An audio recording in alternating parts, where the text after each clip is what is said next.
Bonjour à tous et bienvenue sur les antennes de TV C'est Vrai. Aujourd'hui, nous recevons Joël Gaucher pour ses ouvrages à la fois sur la Vendée et puis des ouvrages plus généraux dont nous allons évidemment parler. Joël Gaucher, bienvenue. Merci. Sur notre antenne. On vous voit souvent.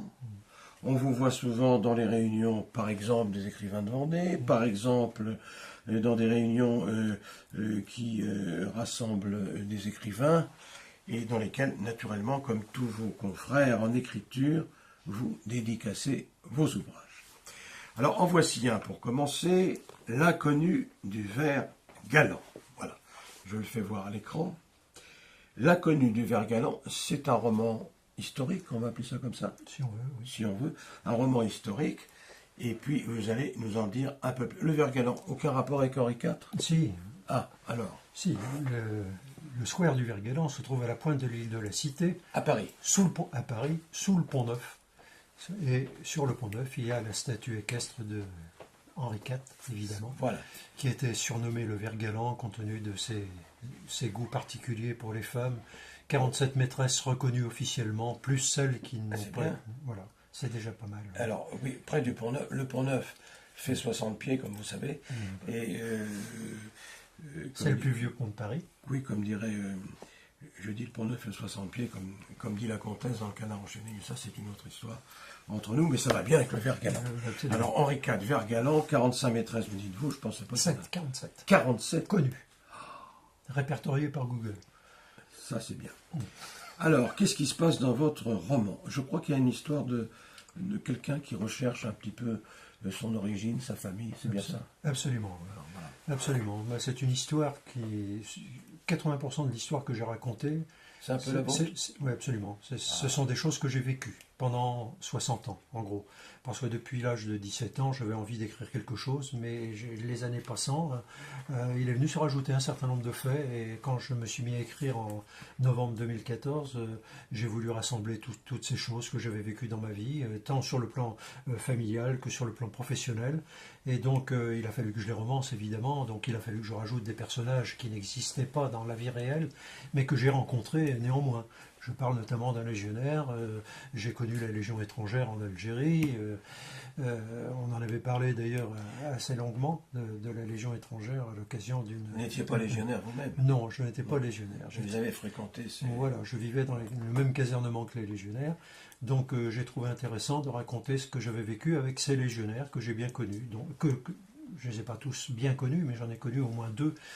Et je raconte l'histoire d'un des deux, qui était marié à une pharmacienne, d'où l'histoire qui tourne autour d'un légionnaire, d'une pharmacienne, d'un jeune homme qui cherche son père et sa mère ne peut pas lui donner d'informations parce qu'elle-même n'en a pas. Cet enfant a été conçu pendant la guerre et pendant l'occupation allemande, et donc et voilà, donc c'est très difficile de trouver le père. Donc un petit peu autobiographique, un petit peu beaucoup même, un peu autobiographique. Alors ce ver galant, vous avez des points communs avec le roi Henri IV? Non, pas avec le roi Henri IV. Pas Non. 47? Non, absolument pas. Non, absolument pas. Mais par contre, j'ai vécu un certain nombre de mois et même quelques années à Paris, épisodiquement, puisque j'ai fait mon service militaire à Vincennes. J'ai fait 4 mois à Vincennes. Ensuite, j'ai fait 18 mois à Versailles. Après, je suis allé 6 mois en scolarité à Paris. Donc, je revenais toujours vers ce jardin du Ver-Galant. Pourquoi? Parce qu'à l'époque, il y avait une bande de jeunes qui étaient assis sur les marches du Pont-Neuf, juste au départ des vedettes du Pont-Neuf. Et parmi eux, il y avait de jeunes guitaristes et chanteurs qui venaient et ils avaient l'auditoire des jeunes de l'époque. Et donc, voilà, je raconte cette histoire qui tourne autour de ce Pont-Neuf et de ce square du Ver-Galant, qui est un très joli jardin qui se trouve entre parenthèses à 7 mètres en dessous du niveau de la place Dauphine, qui se trouve juste au-dessus. Donc à chaque fois qu'il y a une inondation, le Ver-Galant est couvert. Voilà. Et alors, ce jeune homme est en quête par conséquent de sa paternité, voilà. Il veut savoir. Bon, et est-ce que, sans dévoiler tout ce qu'il y a dans votre roman, dans votre livre, ça n'a pas été facile pour rechercher... Non, il n'avait aucune piste. Comment il s'est débrouillé pour retrouver... Eh ben, c'est le hasard. Ah. C'est le hasard. Il s'est trouvé faire son service militaire dans le service de santé en Algérie, comme moi je l'ai fait. Voilà pourquoi je dis que c'est un roman.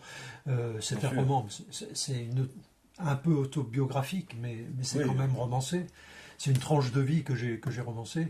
Et donc, j'ai emmené ce jeune homme faire son service militaire en Algérie, tout d'abord à l'hôpital Mayo à Alger, puis ensuite je l'ai emmené à l'hôpital de Djelfa, à la frontière du Sahara, un endroit que je connaissais bien puisque j'y étais moi-même. Et puis petit à petit, je l'ai ramené vers Alger, et là, il se passe un certain nombre de choses qui font que il découvre des gens qu'il ne connaissait pas, et ils sont victimes d'une embuscade dans les gorges de la Chifa, qui se trouve à 60 km d'Alger. Et puis, de fil en aiguille, ils se rencontrent à nouveau à Paris. L'un était en rééducation à l'hôpital de Fontainebleau, et puis voilà, puis il se passe plein de choses que je peux pas raconter. Mais qu'est-ce qui fait que ça tourne autour de ce quartier dit du Vergalan, justement? Parce que c'est un quartier qui m'a toujours plu. Ce petit jardin, c'est un jardin qui est magnifique. Non, mais c'est pas là qu'il y a eu une histoire, j'allais dire, maternelle, paternelle. Non, c'est à Montmartre. C'est à Montmartre. C'est c'est passé à Montmartre pendant la guerre. Voilà. Pendant la guerre. Voilà. Et est-ce que, sans dévoiler tout, est-ce que le héros de ce roman finit par retrouver son père? Voilà, question. À la dernière ligne. Par conséquent, ça finit plutôt bien, quoi. Je ne peux pas dire que ça finit plutôt bien, mais il le retrouve à la dernière ligne. Bon, alors de le retrouver ne finit pas forcément bien. Non. Mais en tout cas, il le retrouve, puisque c'est le thème du livre. Absolument. La recherche, la quête, et puis finalement, le succès pour retrouver évidemment son père. Il est question un peu d'Indochine dans votre vie, non? Oui, il a été question d'Indochine, parce que la plupart des légionnaires que j'ai rencontrés lorsque j'étais en Algérie en 1958 revenaient depuis 1954, la fin de la guerre d'Indochine, Dien Bien Phu, avaient été rapatriés sur l'Algérie. Et donc ils se sont retrouvés tous, puisque la guerre d'Algérie a commencé à la même époque, le 1er novembre 1954, donc il n'y a pas eu de transition entre Dien Bien Phu et puis le début de la guerre d'Algérie, ils sont tous retrouvés là. Voilà pourquoi certains légionnaires, enfin un légionnaire en particulier, m'avait raconté qu'il avait fait l'Indochine et qu'il avait vu un certain nombre de choses et fait un certain nombre de choses que j'ai relatées d'ailleurs dans ce livre, en y rajoutant un peu de romance, en quelque sorte. Donc voilà, j'emmène le lecteur potentiel et éventuel en Algérie, en Indochine, à Paris, au Vergalan, qui est un coin charmant qu'il faut découvrir absolument. Et par ce livre, je pense que je vais inciter un certain nombre de lecteurs à aller voir cet endroit. La plupart des gens ont pris les vedettes du Pont-Neuf pour aller faire un tour sur la Seine sans entrer dans ce petit jardin qui est un havre de paix. À droite, vous avez le Louvre, que l'on voit d'ailleurs sur la photo. À gauche, vous avez l'Institut avec la coupole. Et puis devant, vous avez le Pont des Arts. Donc ça ne peut pas être, comme paysage, ça ne peut pas être mieux. Et c'est la pointe de l'île de la Cité. La Seine se découpe derrière Notre-Dame, et puis les deux bras de la Seine viennent se rejoindre à la pointe de l'île de la Cité. À la pointe de l'île de la Cité. Voilà. Alors, lorsqu'on écrit ce type de roman, d'abord le roman c'est difficile pour un auteur, j'espère que vous concluez de la même façon que moi. Non, pas tout à fait. Moi je trouve que le roman est difficile. C'est bien mais pas tout à fait, parce que paradoxalement, c'est une histoire que je traîne depuis plus de 50 ans. Oui, c'est vrai, oui, d'accord. Je traîne depuis de 50 ans, et j'ai mis 3 mois à l'écrire. Oui. Alors donc l'écriture a été plus facile ce qui m'intéressait dans cette affaire, si vous voulez, c'est d'écrire une trame narrative et puis d'y rajouter des branches les unes après les autres avec mes différents personnages. Et j'ai essayé de les faire entrer dans mon histoire, ces personnages les uns après les autres. C'est ça qui a été difficile pour moi, parce que je ne voulais oublier personne. Mais par contre, au niveau de l'écriture, j'ai pas eu le syndrome de la page blanche. Contrairement à certains auteurs ou certains écrivains qui restent pendant des heures devant leur page sans pouvoir écrire une ligne. Moi, c'était pas mon cas. Je m'y suis mis le 23 novembre 2014 et j'ai fini le 15 février 2015, c'est-à-dire 3 mois. Oui, vous n'avez peut-être pas grand-chose à faire à côté de ça. Je suis retraité depuis presque 20 ans, mon cher ami Joël. Voilà bien. Alors donc, simplement, vous avez eu alors quelques non pas des soucis, mais un petit peu quand même, mais quelques mal à vous faire éditer comme d'ailleurs tous les auteurs qui ne sont pas dans une chapelle, n'est-ce pas, ou une branche. Voilà. Lorsqu'on travaille pour par exemple, l'industrie, le verre, il est facile de lancer une marque de lessive, mais là, c'est pas le cas. Alors, comment vous avez fait? Parce que ce livre, ce bouquin, bon, c'est pas péjoratif, hein, Ah, oui, absolument. il est très bien présenté, il a une jolie couverture en quadrichromie. Et comment on fait pour Glacé. trouver glacé, Glacé, comment on fait pour trouver un éditeur quand on s'appelle Joël Gaucher, et même si le livre est épatant, comment ça se passe? Comment ça se passe? Eh bien, on envoie son tapuscrit, puisque maintenant c'est plus un manuscrit. C'est un tapuscrit, oui. Voilà, on envoie son tapuscrit à un certain nombre d'éditeurs. Oui. Ce que j'ai fait, je l'ai envoyé à 8 éditeurs différents. Ils ont gardé mon tapuscrit pendant 3 à 4 mois pour me répondre que je n'entrais pas dans la ligne éditoriale de la maison d'édition. C'est ce qui se passe habituellement.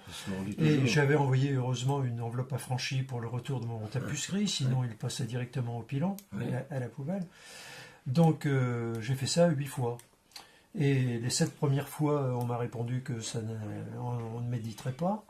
Par contre, sur pression d'un bon ami journaliste que je ne citerai pas, qui m'a fait la préface de cet ouvrage, les éditions du Petit Pavé acceptaient de m'éditer, mais par contre pas avant 2017, voire peut-être un petit peu au-delà. Or, en 2018, j'aurai 80 ans, puisque dans 10 jours, je vais avoir 78 ans, et je ne voulais pas attendre. Donc, j'ai contacté des imprimeurs, j'ai demandé des devis, et puis j'ai pris le moins cher, et puis voilà, je me suis auto-édité. En prenant toutes les garanties d'usage, numéro ISBN, code barre, dépôt légal à la BNF, tout est réglo. Alors, rappelons votre livre, L'inconnu du ver galant, de Joël Gaucher, aux éditions Joël Gaucher Éditions, c'est bien ça. Exact. On n'est jamais si bien servi que par soi-même. Mais l'aventure n'est pas terminée avec vous, puisque nous sommes là en possession d'un second ouvrage. Celui-ci est collectif, c'est-à-dire que vous l'avez écrit avec des amis, j'imagine, à vous. 7 personnes. 7 personnes. 7 personnes, comme les 7 samouraïs, un collectif, c'est comme ça qu'on dit. Absolument. Voilà. Absolument. Et ça, le titre, c'est Je me souviens de la Roche, j'imagine que c'est la Roche-sur-Yon, évidemment, puisque c'est là que vous vivez et que vous habitez. Alors, je me souviens de la Roche, pourquoi doit-on, pourquoi peut-on, a-t-on des raisons de se souvenir de la Roche-sur-Yon? Alors, cette histoire est un petit peu particulière. C'est une histoire de 2 amis qui avaient des souvenirs d'une période où on vivait chichement, avec peu d'informations, il n'y avait pas de télévision, il y avait que la radio. Alors c'est quoi cette époque-là? 55 à 65 en gros. Je suis né à La Roche-sur-Yon en 1938, mais je suis venu y habiter. Personne n'est parfait. Oui, non, mais enfin c'est déjà bien de pouvoir naître, surtout dans le bâtiment actuel du conseil départemental, qui était le vieil hôpital de La Roche. Ah, d'accord. Donc j'y ai un peu des droits dans ce bâtiment, en quelque sorte. C'est ce que j'ai dit d'ailleurs à M. le Président Vinet, que je me sentais chez moi quand j'étais au conseil départemental. Donc, je suis né en 1938, mais je ne suis venu habiter à La Roche-sur-Yon qu'en 1955. J'avais 17 ans, le jour de mes 17 ans précisément, et je ne connaissais strictement personne. Et pour connaître des gens, des amis, des copains, que faisaient les jeunes? Les jeunes n'avaient pas de distraction, ils faisaient ce qu'on appelait la rudesse, ce qui est la rue des Sables, et en abrégé on disait la rudesse. Voilà. Et dans cette rue des Sables, on montait du rond-point de la place de la Vendée, qui s'appelait à l'époque le rond-point du Champ de Foire, on montait jusqu'à la place Napoléon, par le trottoir, on était en général 2 copains. Et puis en montant, on en croisait un 3e qui montait avec nous, puis on descendait, on en croisait un 4e, voilà, et on s'est fait des copains, des amis, etc. Et il y avait un café qui se trouvait dans le bas de la rue, qui s'appelait le café Ono, et dans ce café, il y avait 2 flippers, et il y avait un baby-foot, lieu de rencontre de tous les jeunes de 17 à 20 ans. Oui. Et il y avait également un téléviseur en noir et blanc qui nous permettait de créer les samedis après-midi une fan zone où on regardait les matchs de rugby à l'époque. Et donc nos plaisirs étaient des plaisirs sains et peu coûteux. Et voilà. Et on raconte ces histoires des gens, des magasins qui existaient. Voilà. On parle également d'Ernest Guyonnet, oui, qui est un auteur de chantuseries. Il n'appelle pas ça des chansons, des chantuseries et des rigourdaines. Des chantuseries et des rigourdaines, qui écrit un magnifique texte qui s'appelle Le train de plaisir pour les sables, tout en patois. Et qui est à la fin du livre, paroles et musique. Est-ce qu'on peut dire que ce livre, si on devait lui trouver un autre titre, est-ce qu'on pourrait l'appeler Souvenirs d'enfance et de jeunesse, non? Oui. La manière de Renan, quoi, la philosophie en moi. Oui. Oui. Je vois Oui. La R8 Gordini. oui, voilà, je vois une photo de l'Herbie de Gordini. C'est cette époque-là, quoi. Oui, il y en avait qu'une à La Roche-sur-Yon. Ah bon, très bien. Voilà. Et elle appartenait à un quincaillier. Oui, oui, Et puis là, il y a le musée Panhard, Et auquel le musée Panhard. j'ai invité un célèbre journaliste à visiter ce musée. Et Oui. puis il m'a fait faux bonjour là parce que sa caméra était en panne. Oui, ben ça peut arriver. Les caméras, c'est fait aussi pour ça, pour être en panne parfois. Et il n'est jamais revenu Il n'est depuis. jamais revenu. Oh, bah, c'est épouvantable. Alors, C'était en 2010. oui, ben oui, mais que voulez-vous. Alors, Et pourtant, c'était un excellent journaliste qui avait couru 3 fois au Mans. Ah ben oui, mais qu'est-ce que vous voulez, il était peut-être occupé ailleurs. Alors là, je vois des tas de choses. Ah, donc voilà, souvenirs. Moi, je dirais souvenirs d'enfance et de jeunesse. Ça Oui, paraît, hein. oui, avec beaucoup de nostalgie dans Avec tout beaucoup ça. de nostalgie. Et Mais écoutez, nostalgie en particulier pour ce magasin qui est le magasin de Marcel Chabot. Qui est alors, ce magasin, on va en parler un petit peu, oui. Voilà. Sur le Oui, puisque ce livre lui première est dédié de- en réalité. Oui. Donc, à l'origine, on était deux, Roger Ducrot qui est un artiste peintre Oui. et puis moi. Donc on avait 200, je me souviens à peu près, à tous les deux. Mhm. Et puis on a fait appel à des amis, on est arrivé à 5 amis supplémentaires qui nous ont apporté leur contribution, on est arrivé à 335. Donc 150 pages, 335, je me souviens. D'accord. Donc, on l'a dédié à Marcel Chabot parce que M. Chabot était propriétaire de ce magasin, Le Livre et la Musique. Et Ouais. tout le monde a un très bon souvenir de tous les vieux Lyonnais, si j'ose dire, ont un excellent souvenir de ce monsieur, chez qui ils allaient acheter les cordes de guitare, les cordes de violon, les disques, les instruments de musique, les livres. Et il était de très bons conseils, il était charmant de très bons conseils. Il était poète, écrivain, président des comédiens lyonnais, professeur de diction pour les comédiens lyonnais, parce qu'à l'époque, il y avait une troupe de théâtre Oui. à La Roche-sur-Yon, dirigée par André Mellet, qui est un journaliste de Ouest France, que vous avez peut-être reconnu, mon cher ami. Non. Donc, c'est un personnage. Et la plupart des gens qui ont vu cette couverture sur le journal Ouest France, lorsqu'il y a eu un article le 4 mai, les gens ont flashé sur cette couverture. Ah, le magasin de M. Chabot, je m'en souviens, j'y allais, etc. Et tous les gens qui ont acheté ce livre ont un excellent souvenir de ce monsieur Chabot. Et on leur a rappelé des choses qu'ils avaient peut-être un peu oubliées. Et puis on a remémoré un certain nombre de souvenirs. On avait les jours de foire, par exemple, les marchands de vin d'un petit peu partout en France qui venaient. On appelait ça la vallée de la mort, parce qu'on passait de l'un à l'autre, et puis le soir, on était un petit peu pompette. Donc voilà, des gens qui ont ces souvenirs-là. Nous avons fait partager nos vieux souvenirs d'antan. Eh bien, je vous ai laissé exprès évoquer tout ça parce que je vois que vous êtes sensible à cette nostalgie, à ce passé, comme j'imagine chacun d'entre nous. Alors, je répète, l'inconnu du Vert Galant, et puis je me souviens de La Roche, avec quelques copains. Hein, voilà. Et vos deux ouvrages, un projet peut-être, Joël Gaucher, avant de nous séparer? Pas pour l'instant, parce que j'ai des problèmes de vue. L'ordinateur m'a fatigué énormément les yeux, et je crois que c'est pas très recommandé en ce moment. Bon. Pour l'instant, je n'ai pas de projet d'écriture. On va s'en tenir à ces deux chefs-d'œuvre, on peut dire ça comme ça. À 78 ans, il faut quand même le faire. Merci d'être venu sur nos antennes. C'est moi qui vous remercie, mon cher ami. Et quant à nous, au mois prochain, on se donne rendez-vous à nouveau. Merci.